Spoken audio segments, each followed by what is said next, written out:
들려줍니다. 너희의 마음은 은혜로서 굳게함이 아름답다라고 들려줍니다. 우리의 마음 안에 늘 은혜로 인한 감사함을 채우라고 하는 그런 말씀입니다. 사람들의 마음에 은혜가 메마르면 마음이 강팍해져요. 그리고 마음이 강팍하게지면 예전에 은혜로 주어진 소중한 것들을 어느 순간 마치 마땅히 누릴 권리처럼 여기기 시작해요.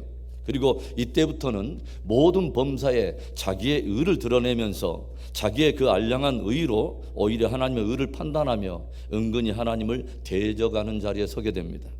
오늘 하나님께서는 유다 백성들을 향해 너희가 완악한 말로 나를 대적하였노라 라고 책망을 하세요. 그러자 하나님께로부터 이 말을 들은 저들의 반응이 무엇입니까? 주여, 우리가 무슨 말로 주를 대적하였나이까? 이것은 정말 저들이 주를 어떤 말로 대적했는지를 몰라가지고 겸손히 묻는 질문이 아니라 그 하나님을 향해서 왜곡되고 쓴뿌리도 친 말로서 도대체 우리가 무슨 말로 주님을 대적했단 말입니까? 라고 반항을 한 것이죠. 말도 안 되는 소리를 하신다고 항변한 것입니다. 이에 주님이 들려주시는 말씀 14절과 15절에 이는 너희가 말하기를 하나님을 섬기는 것이 헛되니 만군의 여호와 앞에서 그 명령을 지키며 슬프게 행하는 것이 무엇이 유익하리요? 지금 우리는 교만한 자가 복되다 하며 악을 행하는 자가 번성하며 하나님을 시험하는 자가 화를 면한다 하노라 함이라. 그러니까 저들이 어떤 말을 하냐면 우리가 하나님을 섬기는 일이 참으로 헛되다라고 말을 하고 있다고 하는 거죠. 여기서 헛되다, 샤베라고 하는 단어입니다. 가치가 없다, 참으로 의미가 없다, 쓸모없다라고 하는 그런 뜻이죠. 저들이 하는 말이 우리가 하나님을 섬기는 도대체 그 가치는 무엇이며 의미는 무엇이야? 도대체 우리가 하나님을 섬기는 일이 무슨 쓸데가 있단 말인가? 라고 저들이 은근히 하나님을 대적하더라고 하는 것이죠. 그 뒤에 이어지는 저들의 말이 또 뭐냐면 우리가 그의 명령을 지키며 슬프게 행하는 것이 무엇이 유익하리요? 한마디로 주님의 계명을 쫓아서 그렇게 삶을 살아가는 것이 아무 유익이 없다는 것입니다. 유익하다, 배차라고 하는 이 단어, 손익 계산을 따져보니까 남는 이익이 별로 없다는 그런 의미를 가지고 있죠. 주님의 계명을 따르고 지키는 것이 별로 나의 실제적인 삶에 실제적인 이득이 없어 보인다고 하는 것입니다. 주님과의 친밀한 어떤 그 깊은 관계의 관점이 아니라 내 삶에 무엇이 돌아올 것인가, 내가 현실적으로 무엇이 유익할 것인가 하는 그 현실적인 관점에서 판단해 보니까 주님을 섬기는 것이 실제적으로 별 쓸모도 없어 보이고 가치도 없어 보이고 그리고 실제적인 이득이 하나도 없다는 것입니다. 조용히 살펴보니까 하나님 없는 자가 훨씬 더 자유로워 보이고 훨씬 그런 인생이 훨씬 더 형통해 보이더라고 하는 것이죠. 실제적인 나에게 유익이 없는데 내가 굳이 믿음을 지킨답시고 이렇게 공상을 떨어야 하나, 그렇게 불평을 쏟으며 하나님을 대적하는 말들을 쏟아내더라고 하는 거예요. 신앙생활을 하는데 자신의 현실적인 형편이나 상황이 나아지지 않으면 금세 주를 섬기는 일에 회의를 느끼며 인색해지면서 이제는 마치 하나님 없는 사람처럼, 그리고 하나님께 아무런 은혜를 받지 않은 사람처럼 함부로 불신의 말을 쏟아내는 사람들이 있어요. 주님은 백성들 가운데 그런 불신의 말들로 당신을 대적하는 사람들이 있다고 말씀하시면서, 그러나 주님은 오늘 그 가운데서도 주님을 정말 깊이 경외하며 주를 존중히 여기는 자들의 말을 들으시고 그들의 믿음에 축복하시겠다고 약속을 하십니다. 여러분, 여호와를 경외하는 사람들이 얻게 될 진짜 은혜가 무엇일까요? 하나님은 여호와를 경외하는 사람들에게 어떤 은혜를 베푸실까요? 첫째로는 주를 경외하는 자들을 기억하시고 저들이 주님을 경외하는 일들을 주님은 기억하십니다.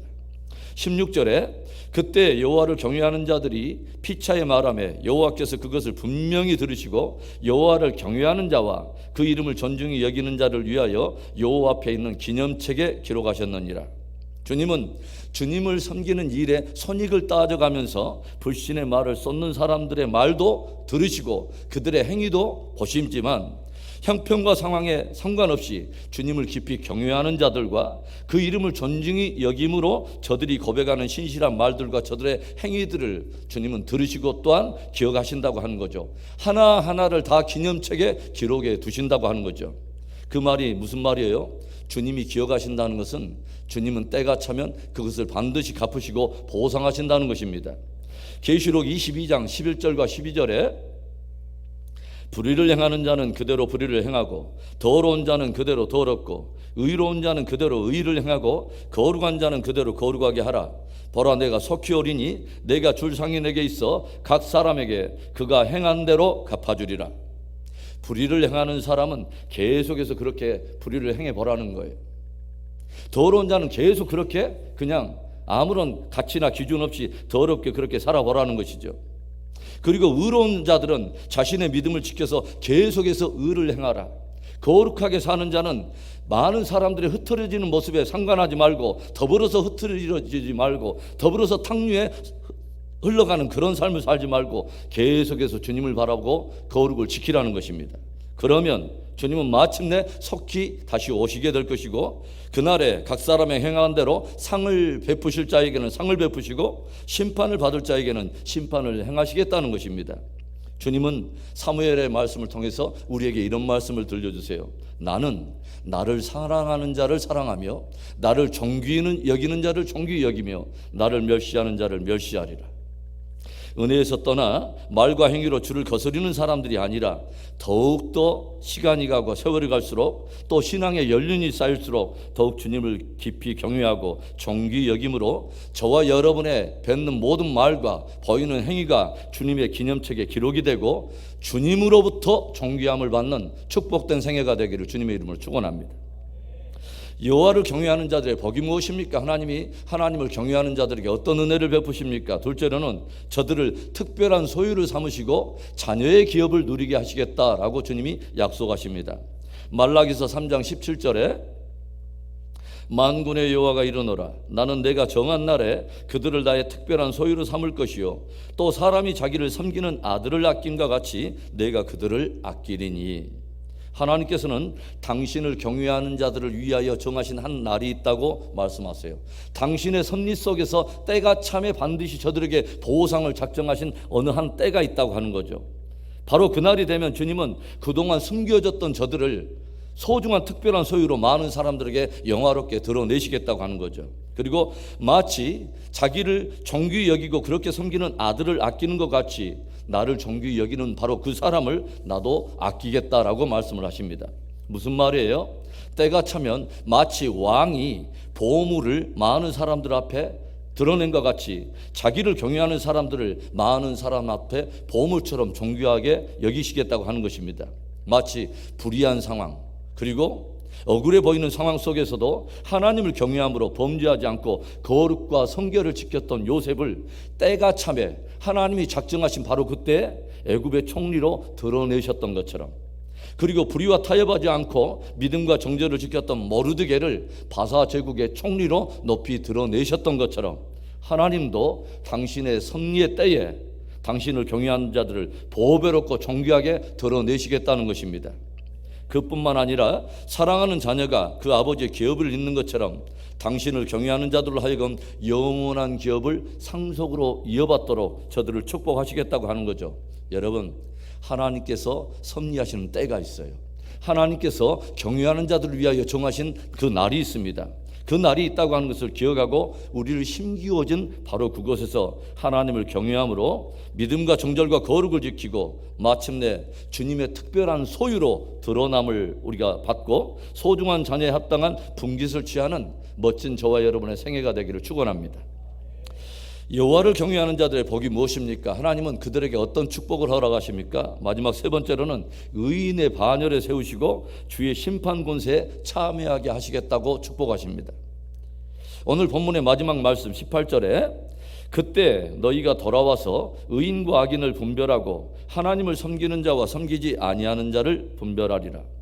이 세상에는 우리가 보편적으로 살아갈 때는 의인과 악인이 함께 섞여 있어요. 마치 알곡과 가라지가 섞여 있는 것처럼 얼마 동안에는 혼돈과 혼잡어 보이는 세상이지만 반드시 의인의 의가 드러날 때가 있고 불의한 자의 불의가 드러날 때가 있습니다. 바로 그날이 주님이 의인에게 의인의 상을 베푸시는 때요 불의한 자의 불의에 대해서 심판하는 때인 것이죠. 성경은 주님이 다시 오시는 날에 믿음의 성도들에게 부활의 영광이 있게 되고 저들이 주와 함께 왕노릇하리라 라고 들려주고 있습니다. 주님께서는 마침내 의인들의 의를 드러내시고 저들로 주의 심판 권세에 참여하게 하시고 주와 함께 다스리게 하시겠다라고 축복하신다고 하는 거죠. 사랑하는 성도 여러분, 오늘 성경은 진실로 주를 경외하는 자들이 복이 있다 말씀하십니다. 주님은 그들의 말과 행위를 기념책에 기록하여 기억하시겠다고 축복하시고 당신의 특별한 소유를 삼으시고 마침내 당신이 예비한 기업을 누리게 하시겠다고 약속하십니다. 저들을 의인의 반열에 세워주시고 심판 권세에 참여하는 영광을 주시겠나라고 약속하십니다. 오늘 이 새벽에는 시편, 제가 굉장히 좋아하는 말씀 중에 한 구절을 여러분과 함께 읽고 설교를 마치고 싶습니다. 시편 25편 14절의 말씀입니다. 우리 한 목소리로 읽어보겠습니다. 여호와의 친밀함이 그를 경외하는 자들에게 있으며 그의 언약을 그들에게 보이시리라. 한 번만 더. 여호와의 친밀하심이 그를 경외하는 자들에게 있으며 그의 언약을 그들에게 보이시리로다. 아멘. 여러분, 하나님은 당신을 경외하는 자들에게 친밀함으로 다가오십니다. 그리고 그들에게 당신의 언약이 실제라고 하는 것을 드러내십니다. 기도합니다.